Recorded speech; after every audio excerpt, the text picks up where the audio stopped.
Hello and welcome back to my channel. My name is Ursula Bailey, and in today's video I'm going to be teaching you a direct method for astral projection. So this is the technique that I have used almost on a daily basis. I really love this technique because it's a little bit more reliable if you want to have very consistent astral projections. I also find it's really good for maintaining conscious awareness for longer periods of time. If you're going into the astral projection state quite drowsy, then sometimes you might not be able to hold it for as long as possible, or perhaps you might have trouble moving out of, say, the etheric plane. Whereas with this method, it's a lot easier, I find anyway, to maintain conscious awareness. So just a few disclaimers before I begin. What I'm going to talk to you about today is how I experience the direct technique. There may be some variations if you've listened to other people explain it. This is just how it works best for me. Also, the technique that I'm going to talk to you about today is not the technique I started with.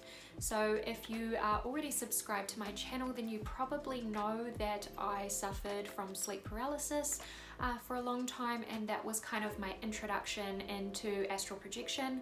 I have another video on what I think is an easier technique to achieve astral projection, but the thing is that astral projection is not a one-size-fits-all journey. So if you've already tried inducing sleep paralysis, or if you've tried using some of my other videos and they haven't been successful, then maybe this technique would be better for you. Everybody's different, it all depends on the person. For me, it was a little bit harder to learn this technique that I'm going to teach you today, but I'm so glad that I did, because it's really amplified my growth and enabled me to be a much more competent projector. I truly do think that if you are committed to astral projection long term, then you need to learn a direct technique. That's just my point of view, and like anything, practice makes perfect. So even though this technique is a little bit more difficult, you can achieve this. Anyone can achieve this. It just kind of takes dedication, and it's all about how much do you really want this. So with all that being said, let's dive right in. First of all, I want to quickly talk about what exactly is a direct technique when it comes to astral projection. In some of my past videos, I've talked about entering the outer body state through basically having a little bit of a lapse in consciousness and then regaining awareness at the perfect time to project. In a direct method, you are going to maintain consciousness the entire time. So basically, a direct astral projection method is when you go from a physical experience to a non-physical experience with no lapse of consciousness in between. That's a bit different to an indirect technique where you might lose consciousness or fall asleep for a little bit and then kind of wake up at that perfect projection point. A direct method is done through meditation rather than sleep. So I hope that's kind of easy to grasp, and I will jump into some steps now for you so that you can start practicing the technique. Okay, so the first step in this technique is meditation. Now, there's a few things you want to consider before you start meditating. You really want to pick a really good time where you won't be disturbed. Personally, for me, I meditate very early in the morning, and I kind of like that because it's still really dark, it's really peaceful, and I know that nobody's going to disturb me. Make sure you turn your phone off, and you might also like to think about things like having a sleep mask or earplugs. Sometimes that helps just to kind of drown out any sensory distractions. And the other thing you want to kind of set up for this particular meditation routine is somewhere for you to comfortably meditate. So the trick is that you want to be really comfortable, but not so comfortable that you fall asleep. Personally, I do not advise sitting unsupported, and I don't advise lying down. And I'm not saying that astral projection isn't achievable in these positions, because it absolutely is. It's just a little bit harder. If you're lying down, there's the likelihood of you falling asleep. And if you're sitting up unsupported, then it's sometimes the case that you're just not comfortable enough to get your body where it needs to be able to project. I personally think it is best if you can either sit reclined, or otherwise, if you're going to meditate in your bed, do it propped up, so you're almost kind of sitting up. So use your pillows or cushions or whatever you need, so you're not in a position that is typical for sleep. I'm so sorry if you guys can hear that noise in the background. Somebody's mowing their lawns like literally right there. So once you have your whole meditation setup sorted and you've sat down to meditate, really the next step is to simply relax. Now, what I like to do when I first start meditating is to just focus on my breathing for a little bit, and this kind of just helps you to get in the zone and kind of drown out any background noise or mind chatter. So do that to start with, just focus on your breathing for a few minutes, and then slowly you're going to focus on relaxing every little point in your body. So what I'll do is I will visualize my feet, and I will just visualize my feet relaxing, and any kind of tension that I might be feeling up my legs, I imagine letting it go and just completely relaxing. And so I'm just slowly moving up my body, my torso, and then my chest area. I'll go down my arms, and as you go, visualize really from the tips of your toes right up to the top of your head, relaxing every single muscle. Once you're really relaxed, you kind of just want to fall into that feeling a little bit while really maintaining your awareness. So one thing I'd advise not to do is to sit there thinking, when's it going to happen? When's it going to happen?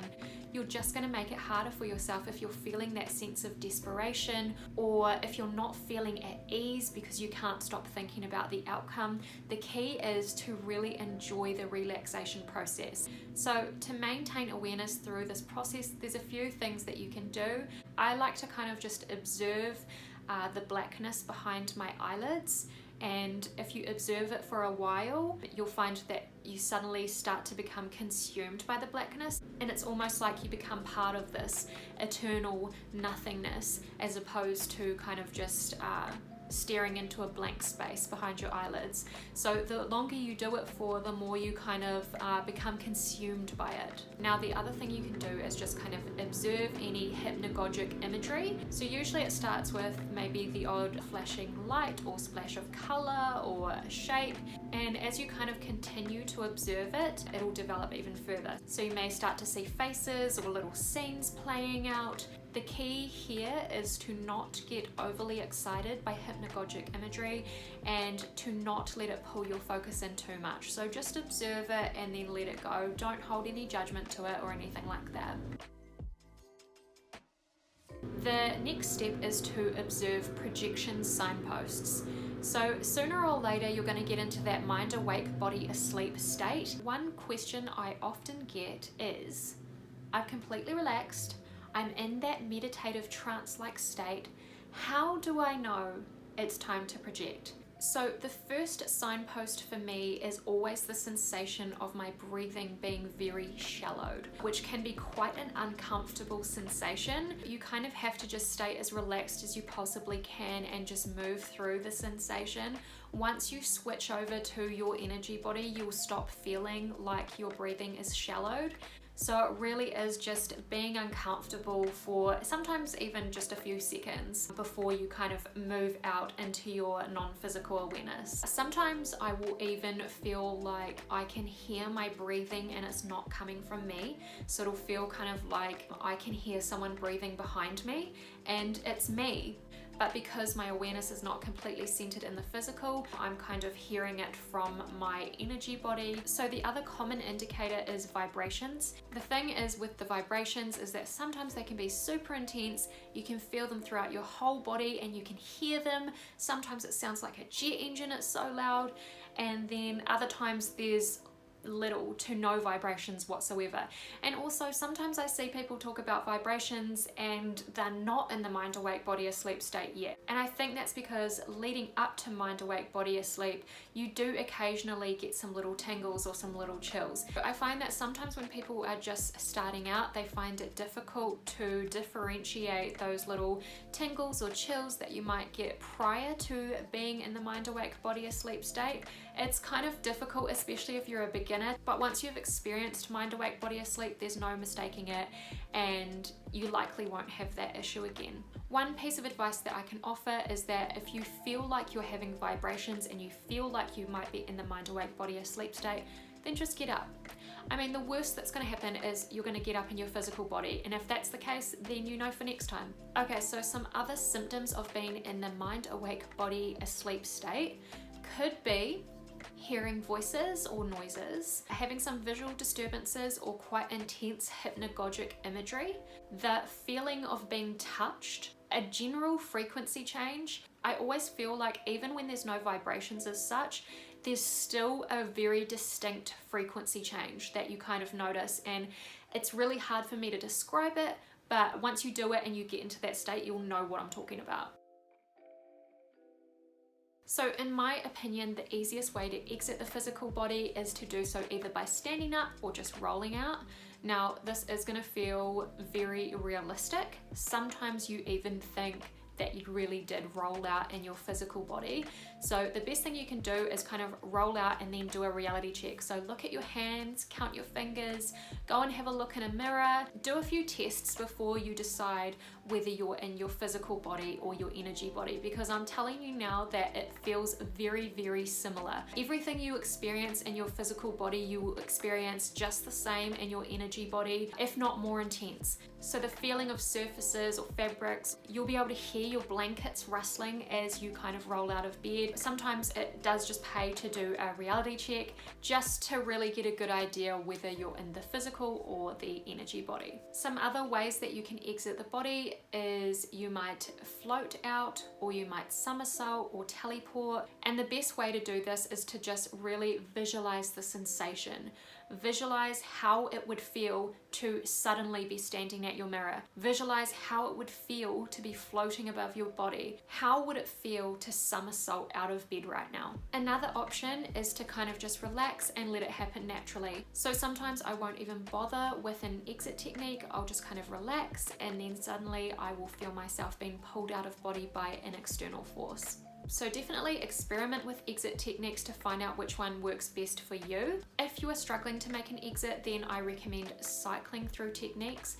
So first try the somersault, and then try floating, and then try teleporting, try to roll out, try to pull yourself out with a rope. Just keep kind of cycling through techniques until you land on one that works. So guys, I will leave you with that for now. I am really excited for you to start practicing this technique. It might not be something that you get straight away, but I do really advise that this is a technique worth practicing.